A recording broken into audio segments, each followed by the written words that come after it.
ఈ కాలంలో entries attend అయ్యే వాళ్ళకి చాలా స్ట్రగుల్ ఫేస్ చేస్తుంటారు. ఎందుకంటే మనం థియరిటికల్గా నేర్చుకుని వెళ్తుంటాము, బట్ ప్రాక్టికల్గా వాళ్ళు ఎక్కువగా ఎక్స్పెక్ట్ చేస్తుంటారు. హ్యాండ్స్ ఆన్ ఎక్స్పీరియన్స్ ఉందా లేదని చెక్ చేస్తుంటారు. అలా చెక్ చేయడానికి వాళ్ళు ఎక్కువగా రియల్ టైమ్వి, సినారియో బేస్డ్వి, ప్రాజెక్ట్ ఓరియంటెడ్వి, వర్క్ ఎక్స్పీరియన్స్ రిలేటెడ్వి ఇలాంటివి ఎక్కువగా అడుగుతూ కన్ఫ్యూజ్ చేస్తూ ఉంటారు. సో అలాగే ఎవరైతే స్ట్రగుల్ అవుతుంటారో ఈ సర్వీస్ నౌ డెవలపర్ జాబ్ మీద కొన్ని కాన్సెప్ట్స్, కొన్ని ఏరియాస్ ఎక్కువగా రిపీటెడ్గా ఈ ఏరియాస్ నుంచి ఎక్కువగా ఇంటర్వ్యూ టైంలో సినారియో బేస్డ్వి, రియల్ టైం ఎక్కువగా అడుగుతున్నారని.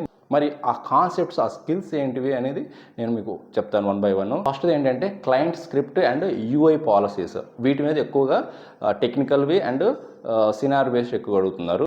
నెక్స్ట్ గ్లైడ్ ఏపీఐ అని కాన్సెప్ట్ ఉంటుంది, లైక్ గ్లైడ్ రికార్డ్ అని, గ్లైడ్ సిస్టమ్స్ అనేది, వాటి మీద కూడా ఎక్కువగా అడుగుతున్నారు. నెక్స్ట్ నోటిఫికేషన్స్ మీద ఎక్కువగా రియల్ టైమ్ సినారియో బేస్డ్ ఎక్కువగా అడుగుతున్నారు. ఆ తర్వాత ఫ్లో డిజైనర్, వర్క్ ఫ్లో మీద అయితే మోస్ట్లీ మీరు వీటి మీద ఎక్కువగా ఫోకస్ చేయాలి. Work flow and flow design మీద. Next SLA concepts and security concepts మీద ఎక్కువగా అడుగుతున్నారు. ఫైనల్గా ఇంటిగ్రేషన్స్ కాన్సెప్ట్ సంబంధించి రెస్ట్, సోప్కి సంబంధించి అడుగుతున్నారు, లైక్ ఇన్బౌండ్, అవుట్బౌండ్ గురించి ఇలాంటివి ఎక్కువగా అడుగుతున్నారండి, ఇంటిగ్రేషన్ కాన్సెప్ట్. సో ఎవరైనా ServiceNow developer interview crack చేయడం కష్టంగా ఉంటే మాత్రం మీ డీటెయిల్స్ని ఈమెయిల్ అయితే షేర్ చేయండి. సో మీకైతే ఇంటర్వ్యూ ప్రిపరేషన్ అయితే చేపిస్తాను.